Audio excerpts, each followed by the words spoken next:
Welcome to Free Thoughts from libertarianism.org and the Cato Institute. I'm Aaron Powell. And I'm Trevor Burrus. And joining us today is Paul Mueller. He's an assistant professor of economics at the King's College in Manhattan. He's also a columnist for libertarianism.org.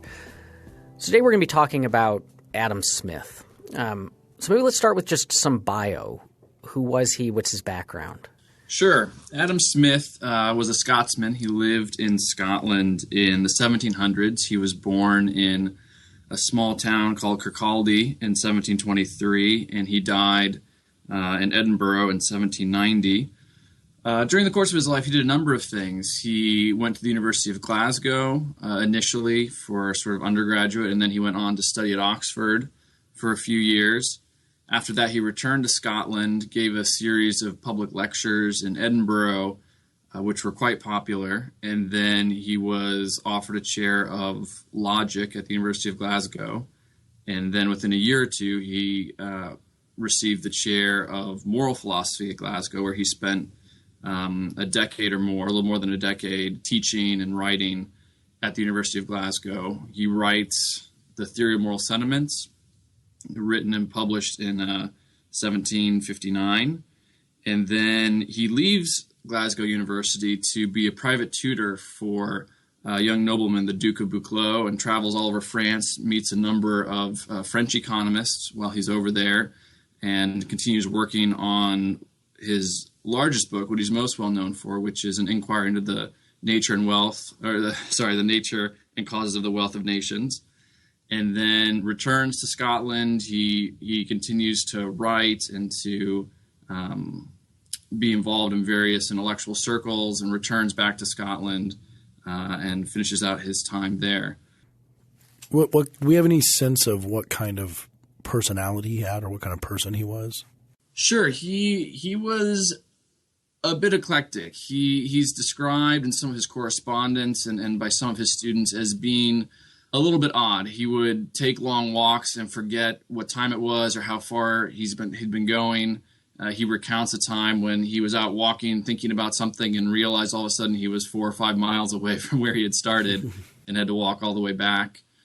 He was also very passionate. There were a lot of accounts of him having discussions with students, of really being interested in the ideas that he was thinking about and trying to help them understand. So he's a bit eclectic, but also a really faithful friend to the people that he knew best. Now, you mentioned that one of the things that got him some amount of popularity were a series of public lectures, which I encounter in different books when they're talking about Enlightenment era.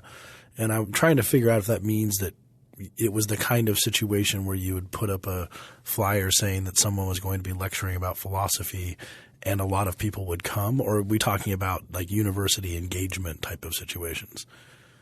More of the former.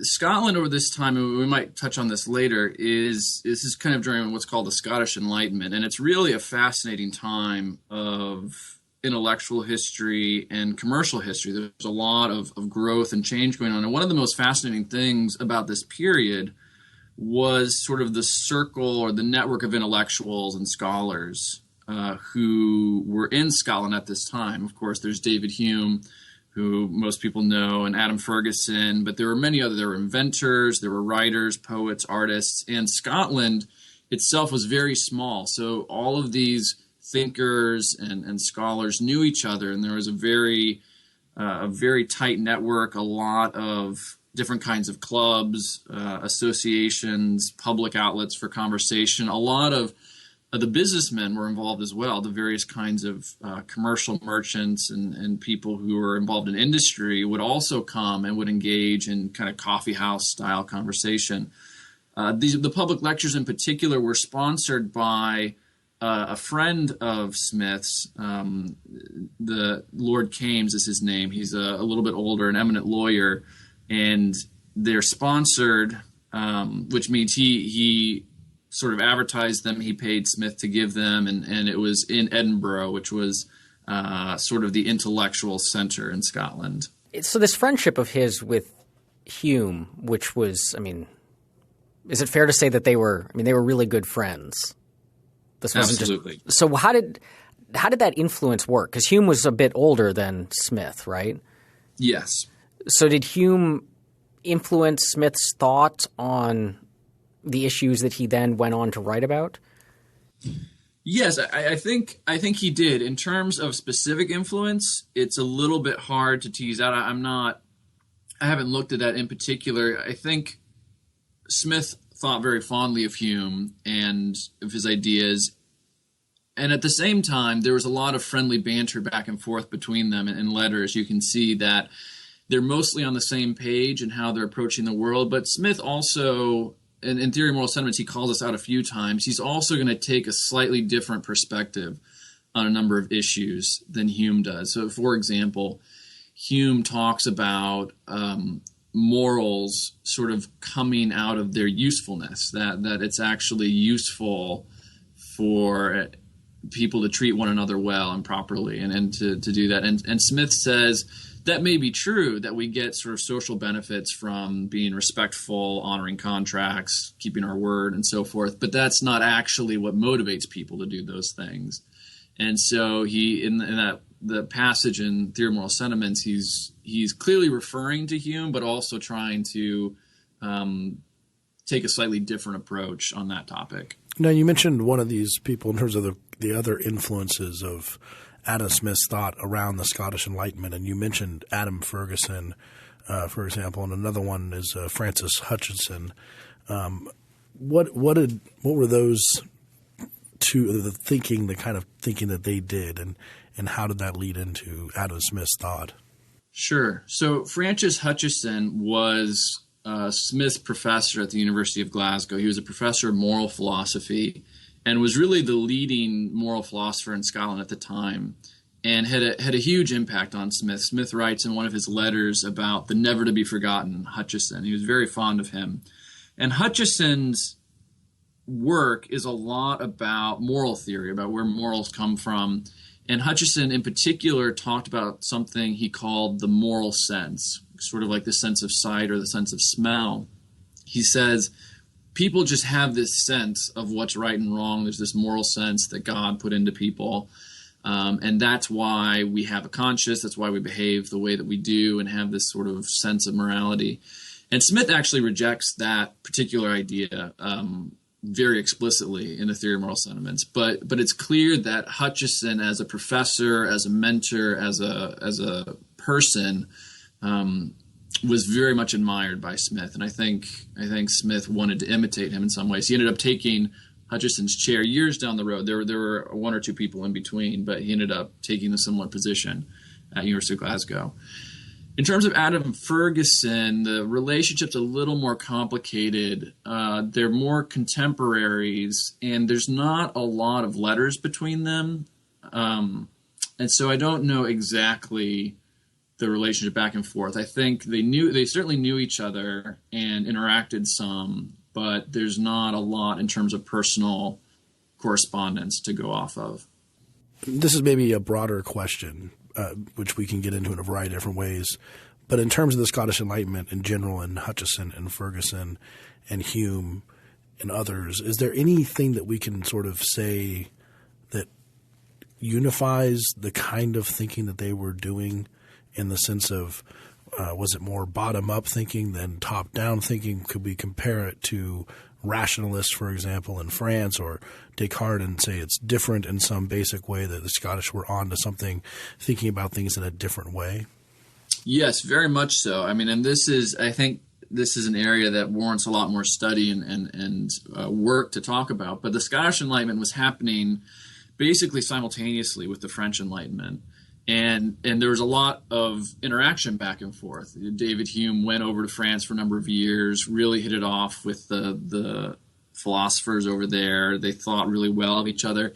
And yet the Scottish Enlightenment, in terms of its main ideas and contribution, was really very different in many ways than the French Enlightenment. The French Enlightenment, one such difference is that the French Enlightenment, they were very antagonistic towards the church. They saw the church as holding down science, as holding down advances in knowledge, as being realms of superstition. And so the French philosophers like Voltaire and Diderot and so forth were pretty adamant that the church should really go in the modern world. And the Scots were a little bit less so. Like, they weren't necessarily huge fans of the church per se, but they thought that it was useful and that it was good and that you could work with the existing church institutions. And so they had less of a revolutionary bent, you might say. You know, the French Enlightenment was sort of, we have reason and rational, we're going to start over. And there are a lot of ideas and ideals that led to the French Revolution. The Scots were much more, well, wait a second, let's not overturn everything. Let's think about how to change things more slowly. But to get back to your earlier question about what specifically characterizes the Scottish Enlightenment, here are a few things. First, and anyone who knows Hume knows this quite well, there was this kind of skepticism of rationalism. There was this skepticism of just how much reason can tell us by itself. And both Hume and Smith, are kind of skeptical of how far rationalism by itself can take us. And in place of rationalism, or maybe not in place of it, but in addition, they thought that it was important to understand sentiment and sense, that the emotions and the feelings that people have are important in understanding how they interact with each other, how social norms work. And the Scots in general also, even as they're less rationalistic, they're more empirical. They're more going out and looking at what's going on. Smith, for example, in the Theory of Moral Sentiments, one of the things the book is praised for is that he gives lots and lots of examples of what he's talking about. He says, you can imagine this situation, or we've all experienced this, or you see this here. The Wealth of Nations, he also gives lots of statistical data, lots of observation. It's not pure theory. It's not pure logic going on. It's sort of a mix of logic and sentiment and observation. What do people do in society in terms of their commercial relations, their moral relations, their intellectual pursuits? They were studying all these different facets of human culture. And that's part of what was so interesting about this period. You had philosophers, obviously, but also artists and inventors and engineers and all these different people in different branches of knowledge interacting very closely and interested in this whole project of understanding human beings better. Well, let's turn then to the Theory of Moral Sentiments, which of Smith's two big books, it's the one that our audience is probably less familiar with. What is Smith doing in that book? Well, he's doing a number of things. I think he's doing two primary things. One is he's doing a little bit of psychology. He is going out and looking around and trying to understand, where do people's morals come from? Why do people have moral beliefs or ethical beliefs in the first place? So in that regard, he's just kind of studying, observing society and saying, this is the way it seems that people behave. At the same time, at a deeper level, and towards the end of the book, he's very clearly throughout also comments on, is it good or bad that people form moral sentiments this way? He's generally very optimistic that through a process of interaction and exchange, that generally good moral norms develop over time. And you have all of these private social norms that check people's behavior, promote social cooperation, and so on. But there were a few dangers. He thought people admired the rich and the famous too much. He thought they might value riches too much in a way that they think it'll make them happy, but it ends up they find out that it's not. That sometimes our passions are so great that they overrule our reason and the views of an impartial spectator, which we might get into a little bit later. And so people don't behave morally for those reasons. But on the whole, it's observation. This is how people behave and form moral judgments. And then also commentary on whether it's good, how it's bad, how it can be better, and how, in particular, individual people can pursue virtue and thereby pursue happiness in a better way. So what does this process of forming moral judgments or making moral decisions look like compared to – so when we talk about moral philosophy on free thoughts, we talk about how, at least in the current era, it tends to break down into two major schools. Your consequentialists who, to make a moral decision is to weigh the various outcomes and pick the one that leads to the best circumstances at the end of the day. And then the deontologists who say if I'm trying to do morality, it means having a set of rules and just following those rules. Does Smith fit into one of those, or what does the process of making a moral decision look like in this sentiments approach? Good question. I think he doesn't quite fit into either, in my opinion.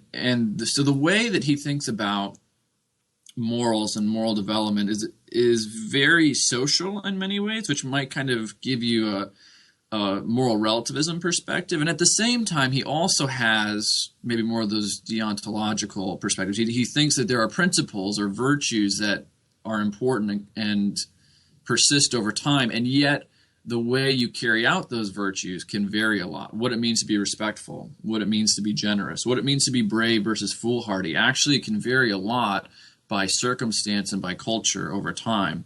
So it's a little bit of a mix of those things, but here's the process, a very abbreviated process of how it works. He says, first of all, his main point is that human beings naturally have sympathy for one another.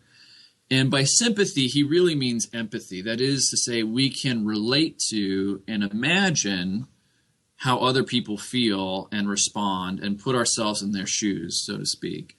We can imagine how they feel if they've been wronged. We can imagine their thankfulness if someone has given them something out of generosity. We can put ourselves in their shoes. And similarly, they can put ourselves in our shoes. And what Smith says is that what really moderates and guides people's behaviors is that we are concerned about how impartial spectators would view us and judge our behavior. Someone who is not partial to us, looking on to whatever situation or circumstance we're in, would they look at our response and say, yes, you have an appropriate amount of thankfulness, or maybe you have too much thankfulness, maybe you're fawning, or you have an appropriate amount of anger, or maybe you're overreacting, you're way too angry. And so the actor moderate our passions and our responses to things that happen to us and our motives based upon either what literal people around us, impartial spectators around us, would say or think about our behavior. And then a step removed, which we can get into in a little more detail, is we can also create in our mind an imaginary impartial spectator. After we've experienced years and years of impartial people around us commenting on our behavior, our responses, our motives, we begin to form in our mind, even when there aren't people around, we have this sort of imaginary impartial spectator that still can check our actions, where we think, okay, how would other people view this, even if there aren't other people there? So this sounds, as you're describing it, it strikes me, it sounds very Aristotelian in a lot of ways. Is there any sense that Smith was influenced by that or was part of that tradition? Yes, so that's an excellent question. I think it's certainly fair to say he was influenced by it. The last book of the Theory of Moral Sentiments goes through and looks at a number of philosophers or philosophies over time, and he kind of compares and contrasts his theories with those of Aristotle, Plato, the Stoics, the moral sense theorists, utilitarians. He talks about Mandeville. He goes through a broad a group of theories and compares and contrasts himself with them. So Aristotle he certainly draws on. He also draws on the Stoics a lot. The short answer to your question is that yes, I think there are certainly Aristotelian elements to this. Well, it seems like the other interesting thing, in addition to the Aristotle element, which was very about, again, like man, how a man can live a good life, and the way you describe theory of moral sentiments, and then the way you had described the themes of the Scottish Enlightenment, that it was more empirical. It was more about looking at how people actually behave. So it seems like he's doing somewhat almost anthropology here. So partially he's saying here's how people actually behave, and any good moral system would have to work with how people actually behave, and less giving moral truths from on high, whether it's a moral book that says the way to do morality is to ask what God wants or what some sort of command needs. This is far more anthropological and from the bottom up, which seems to fit into the rest of the Scottish Enlightenment and also his future work.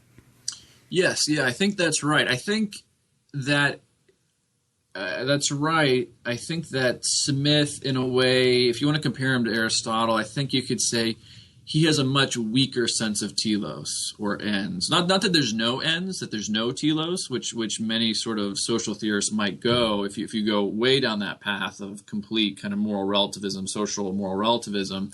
He does have a sense of human beings having some kind of nature and of there being certain principles that are going to endure over time and across cultures, but he gives a ton of room for that to vary by cultural context, by person, by time period, by circumstance.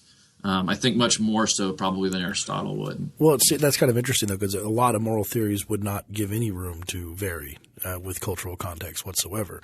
And I just think it's interesting because there seems to be a connection between this and looking at economics as sort of an anthropological endeavor of how people actually behave and not trying to impose something onto people that they're not going to do or don't have a predilection to do in the first place. Yes, absolutely. And actually, I don't know if you're familiar with Jim Ottison's work. Jim's been a guest on Free Thoughts. And he makes that comparison very strongly where he says, just as in economics you have exchange of physical goods and services, in morals, you have exchange of approval, disapproval, approbation, and so forth. And so that there are some strong similarities. So the way that you've described Theory of Moral Sentiments, it sounds like a book that says, here's how human morality works. But does it have it's a descriptive account, but does it have a normative account of morality where he says, look, here's how you ought to act, here's how morality ought to work? Yeah, so people dispute this. I think there is some of that in there, and I think it's in there for a couple of reasons. First, Smith talks about happiness a little bit. He says, why are people happy, or how do people become happy? And he doesn't take a normal economist's point of view that says, well, people are happy when they can increase their utility through consumption of some form or another, that the more opportunities or the more wealth they have, the more consumption they have, the happier they will be. Smith says, look, consumption's really important and we should have it, but there's also virtue is really important, and you can have lots of consumption. If you lack virtue, you won't really enjoy it. And so he does comment on saying that, some ways of pursuing wealth and some ways of living are not going to be fulfilling. They're not going to make you happy. They're not going to be approved of. They're not going to be good in, maybe an Aristotelian sense, good lives. And he doesn't moralize in terms of, he says, you, the reader, should do this, you, the reader, should do that. Here are the three things you need to work on. But he's just very clear. He says, people with a great deal of self-control and magnanimity, that's something that's admirable. He's very clear. That's admirable versus the other things are less admirable. What is the goal that we have?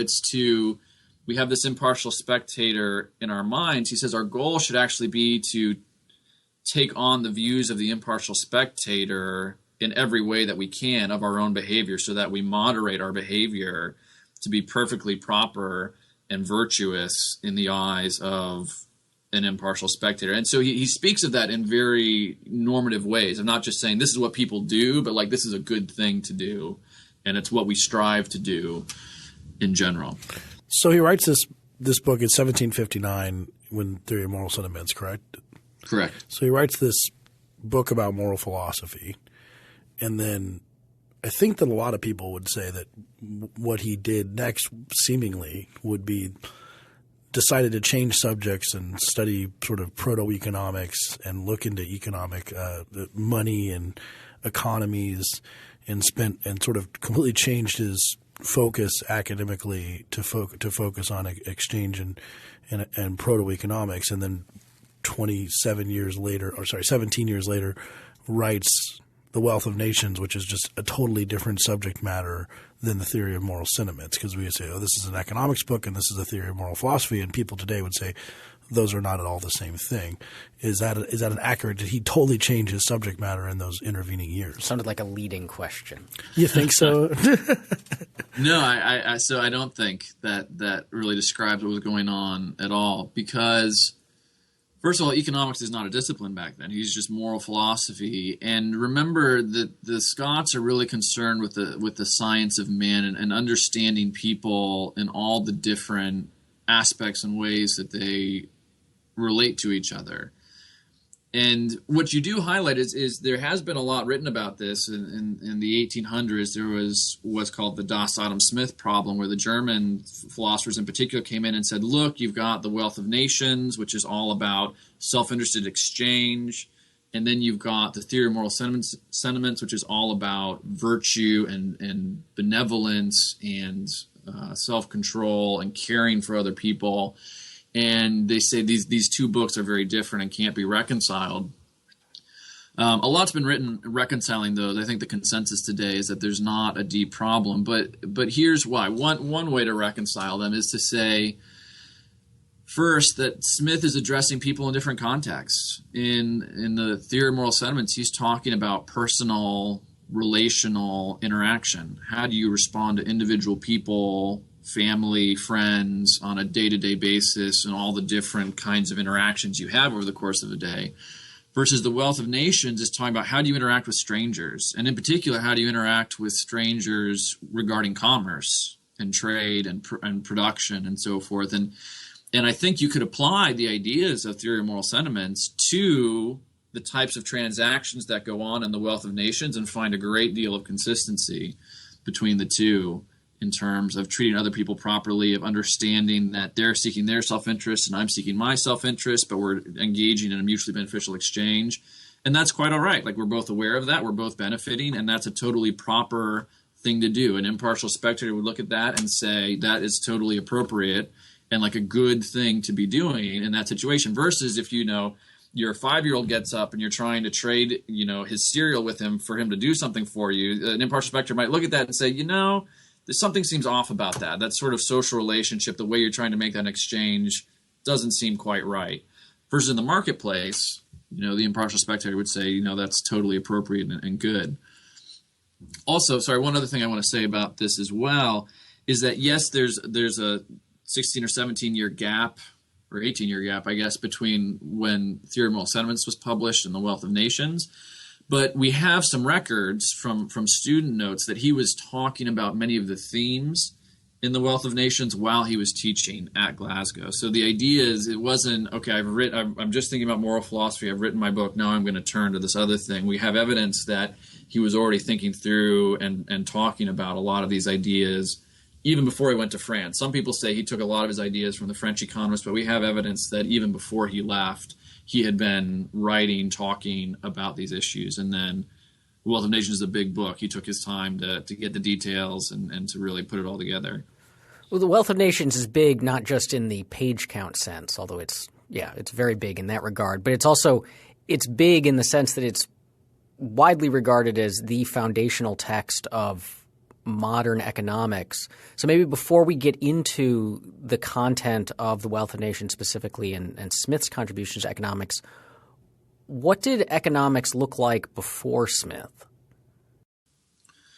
That's a good question. I think the answer is it was a kind of a hodgepodge. So people dispute this in a number of ways. But, when I teach students about sort of the history of economic thought, there's not a real strong theme of this economic ideas being developed in a consistent manner. It's more episodic. That is to say, you have a philosopher here who talks about prices, and you have a philosopher here who talks about wealth and whether it's good or bad. You have this philosopher that talks about, whether this exchange is justified or not. And so what you find, I think, is that leading up to Smith, more and more people are talking about economic issues. From Mandeville and Locke, you have the School of Salamanca, which is you talking about, in a relatively sophisticated way, talking about various kinds of supply and demand issues, subjective value issues. But it's relatively disconnected. It's a philosopher. It's mostly philosophers or theologians or people who are doing other things who then will kind of comment on economic issues, as opposed to people really tackling it as a subject area or as a comprehensive field, if you will, that explains and applies to a ton of different phenomena in society. Now, was the word economics even being used in that fashion at the time? I mean, I actually don't know the answer. I've only read large sections from Wealth of Nations, but it's been a while. Is the word economics in the Wealth of Nations, or like prominently or often at least? That's a really good question. I think that economics or economy by itself is not so much what most people talked about was political economy.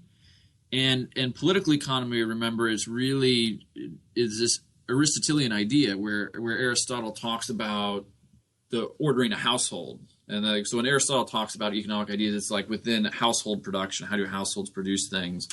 Then political economy is the idea of, well, let's apply the household to the country. How does the country organize things, laws, rules, and so forth? So political economy was a term that was used by many people in Smith's day, and people had written about it, but in more of a household management, mercantilist, public policy sort of perspective, not applying what we would think of as like microeconomics, studying individual behavior in a really detailed, thorough way.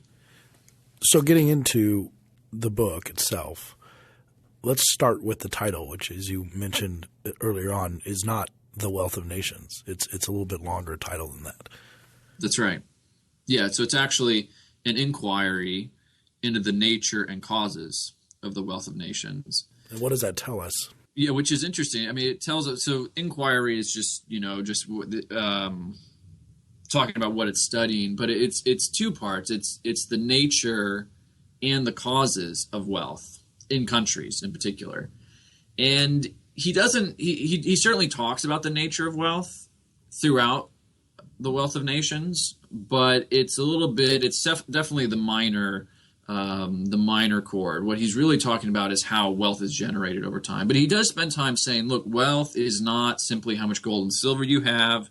It's not even about how much money you have. Wealth, what we really care about is what material stuff do people have that they can enjoy. And he talks about the common laborer being able to have coats or having access to food or shoes or beer. He talks about beer. He's like, it's sort of the things that we can consume and enjoy and have. Like, the more of these sorts of material things that we can have, the more wealth we have as individuals or as a nation.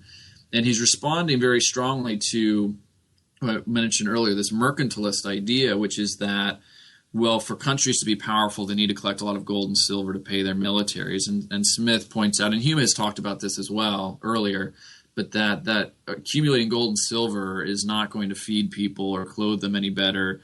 And in fact, it's going to lead to inflation if it's in circulation, and it's not going to really make a country that much stronger, because what do you need for armies? Soldiers aren't going to eat gold and silver. They're not going to wear gold and silver or put it in their guns, right? You actually need stuff that you can produce. And so it's the productive capacities of a country, whether in warfare or in peacetime, that are really of concern. And that's what Smith spends his time analyzing and talking about in The Wealth of Nations.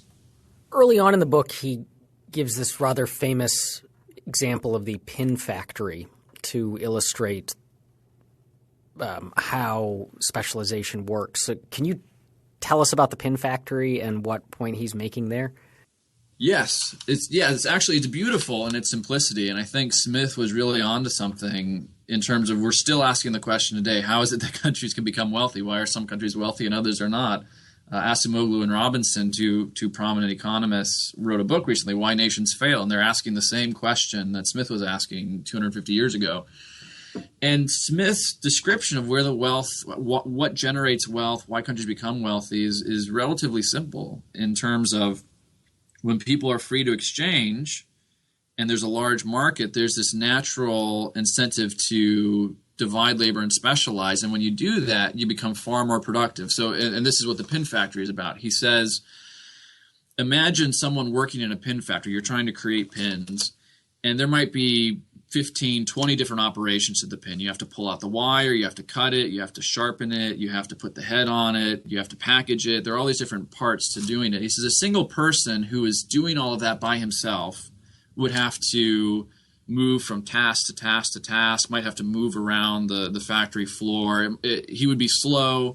He wouldn't be great at any of the tasks. And maybe at the end of the day, he produces 20 pins. You can add more people, but if they all work independently, you're just adding, 20 pins per person. Maybe you have 10 people all working independently. At the end of the day, they produce 200 pins. Not terribly impressive.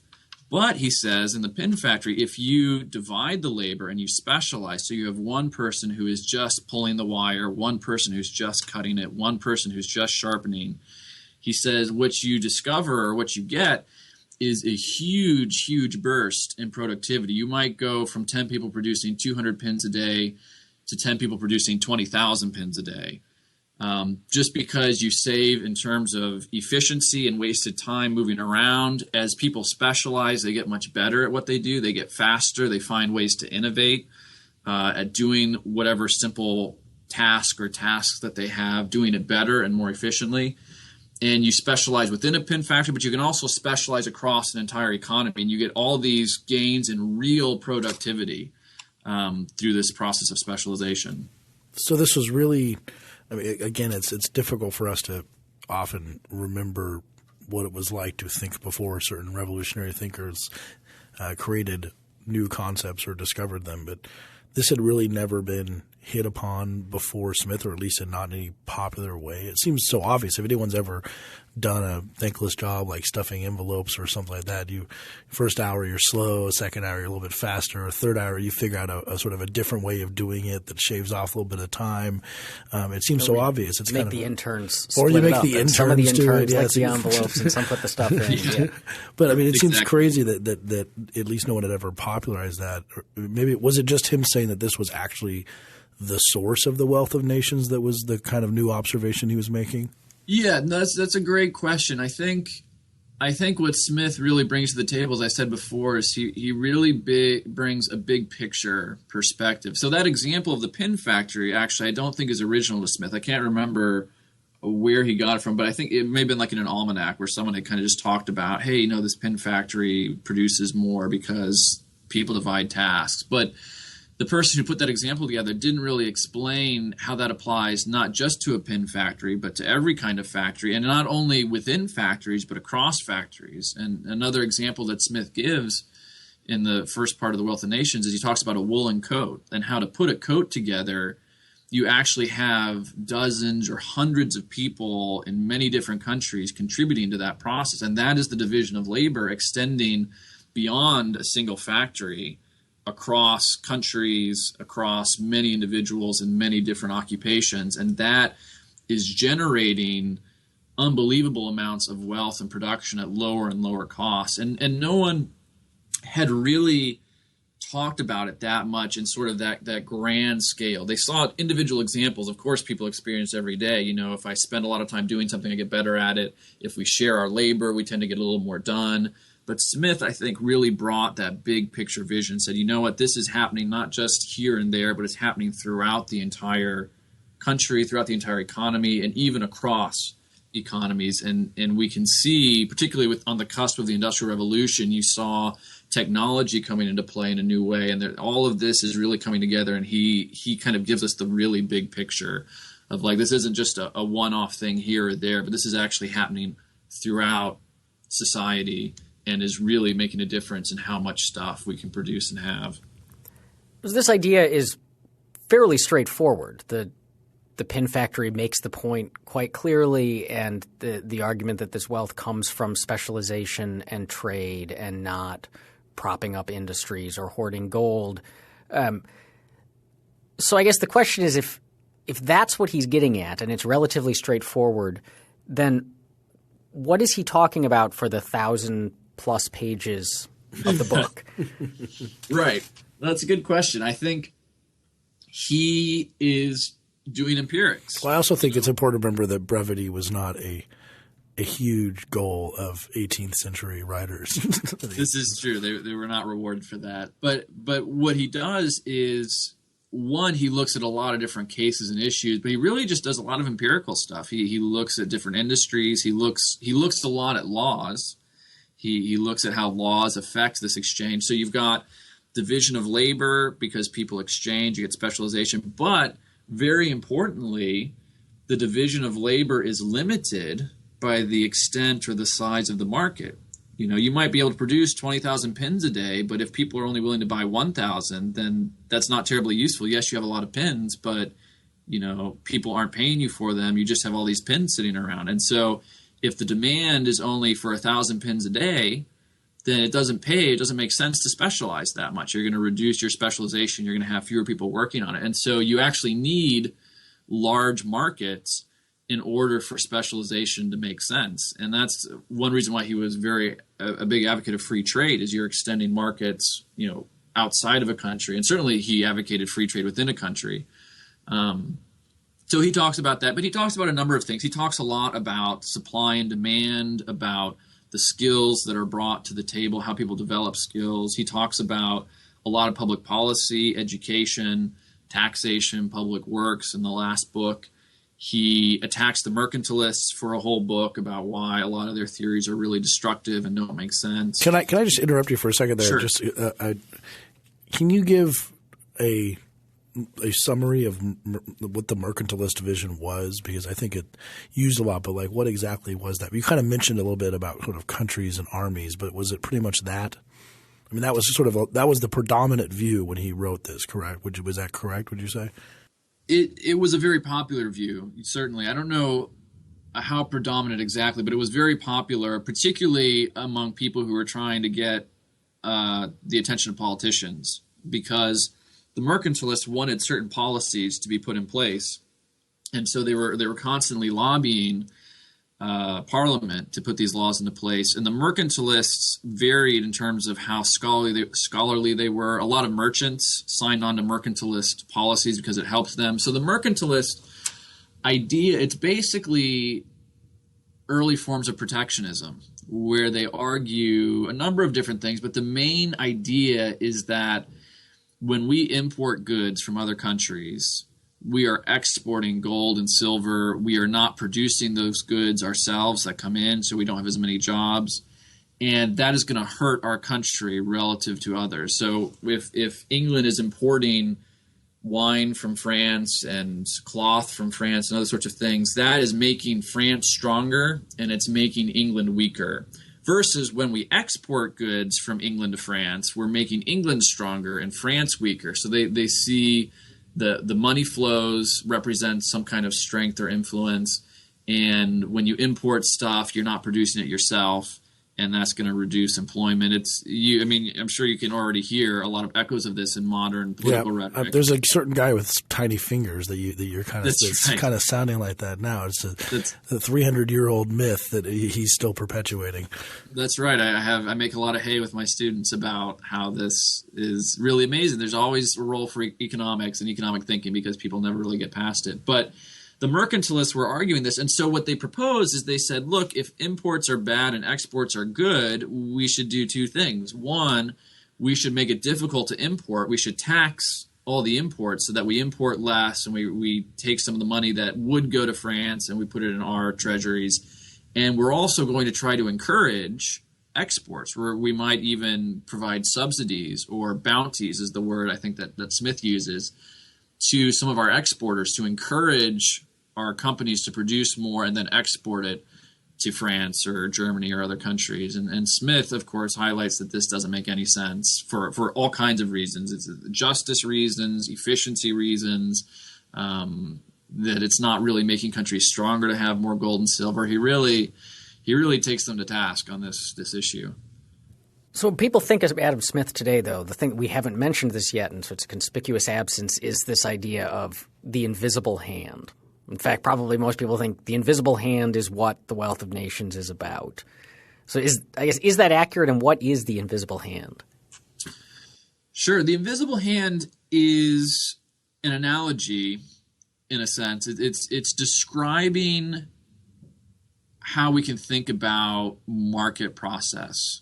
When we think about millions of people going about their days, making decisions about what to buy, what to sell, what to produce. The question we have is how do they decide that, and what effects do those decisions have on the well-being of other people?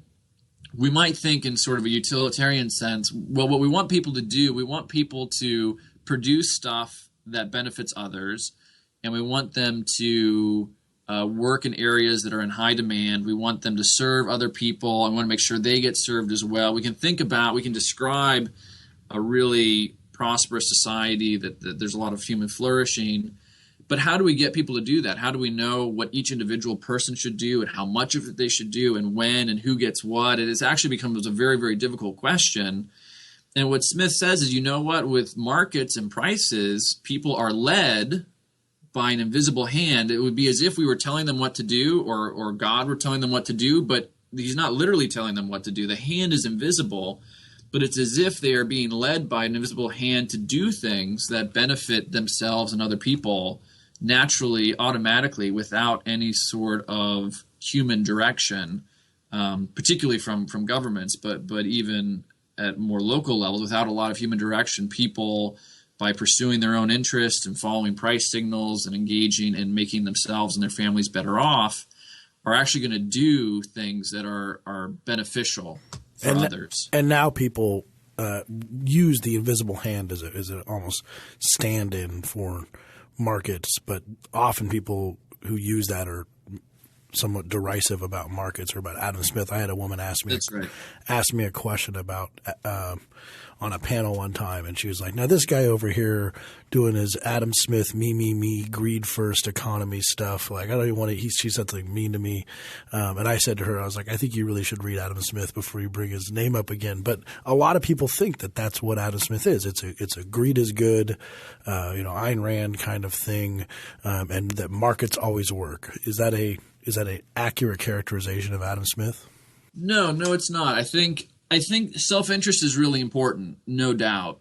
But the self-interest he talks about is sometimes people call it enlightened self-interest. I'm kind of ambivalent on that term myself, but I think he refers to self-interest as a natural and a good thing in market contexts, but maybe not in other contexts. And the self-interest is always constrained by morality and virtues. Okay, if your self-interest, if you're trying to pursue your material self-interest by cheating your customer or creating shoddy products or cutting corners, Smith would say, that would be an impartial spectator who saw you doing that and knew what you were doing would disapprove of that. They would say what you were doing was wrong, and it would be wrong to do that. And so that self-interest that has run amok. And the great thing about markets, though, is that usually that gets corrected. If you sell bad work, people discover it over time and you lose customers. And Smith was very aware that markets actually discipline self-interest that is at the expense of other people for the most part.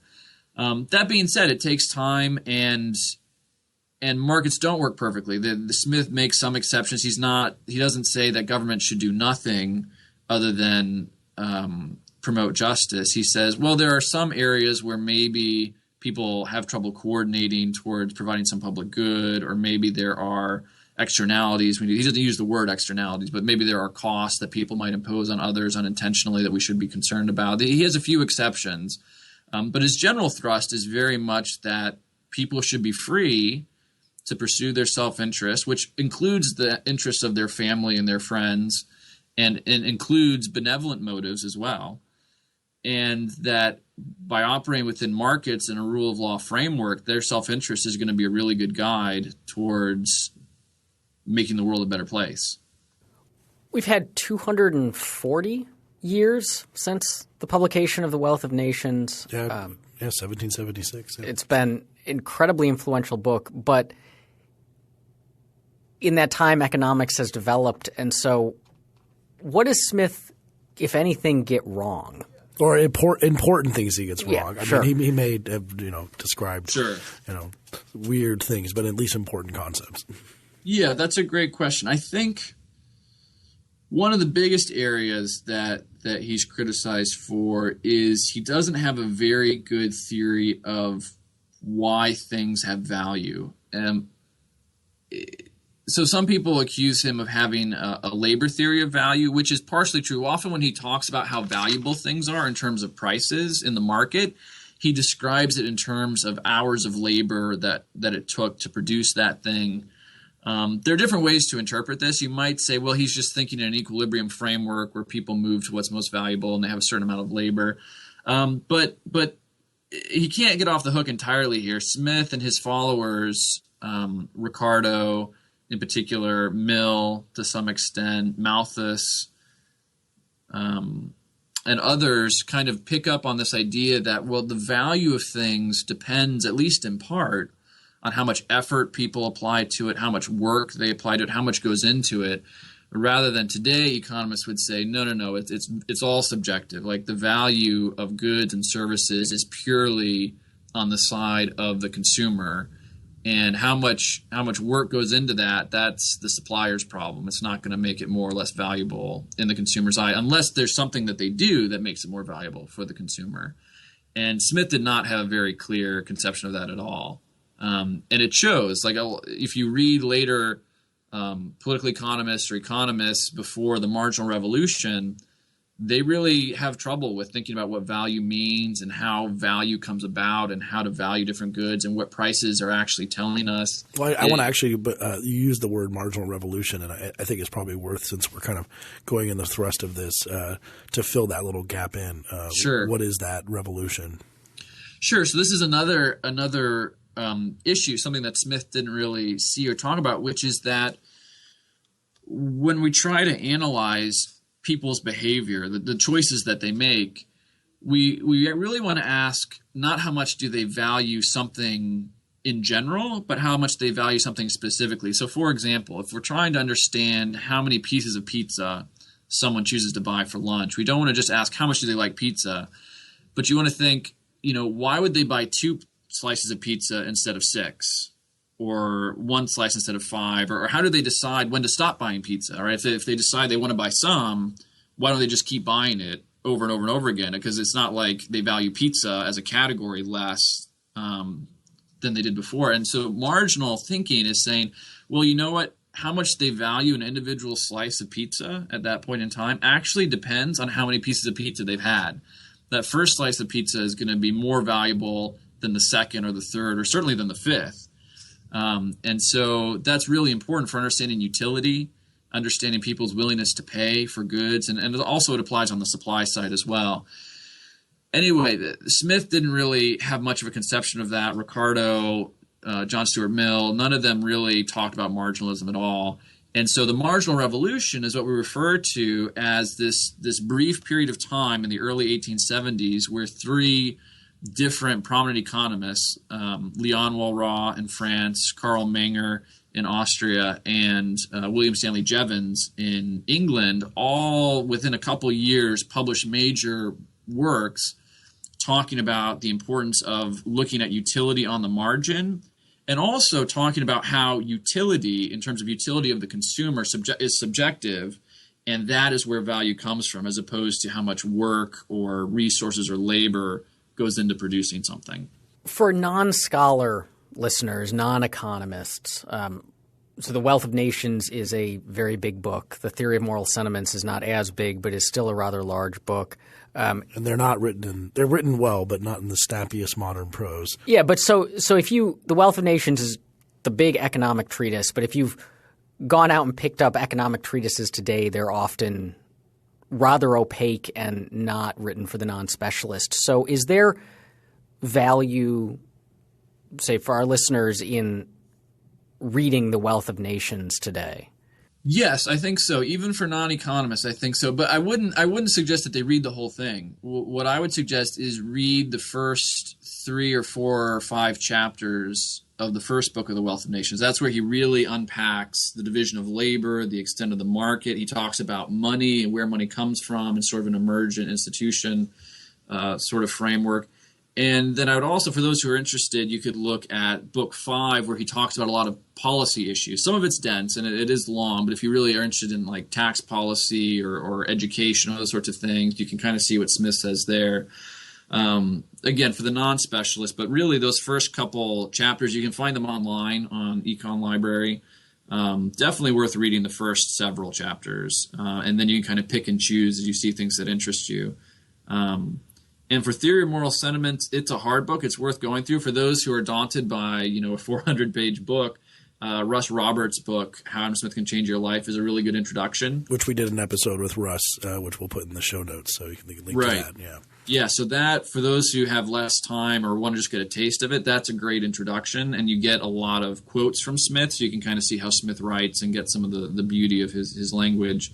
But for those who are really interested in moral theory, the Theory of Moral Sentiments is really a wonderful book, very interesting, provocative, and I think really helpful actually for particularly libertarians to think through, when we believe in limited government and a lot of freedom and choice for individuals, what can we say about moral issues? Like, what kinds of moral judgments can we make about other people's freely chosen lifestyles or consumption choices? Like, can we say anything? Can we say nothing? And I think Smith gives us some nice tools and a framework for thinking about that in a socially and culturally sensitive way, while still holding on to, that little bit of telos, or that idea that there are certain virtues and principles that are important and enduring. Thank you for listening. Free Thoughts is produced by Evan Banks and Mark McDaniel. To learn more, find us on the web at www.libertarianism.org.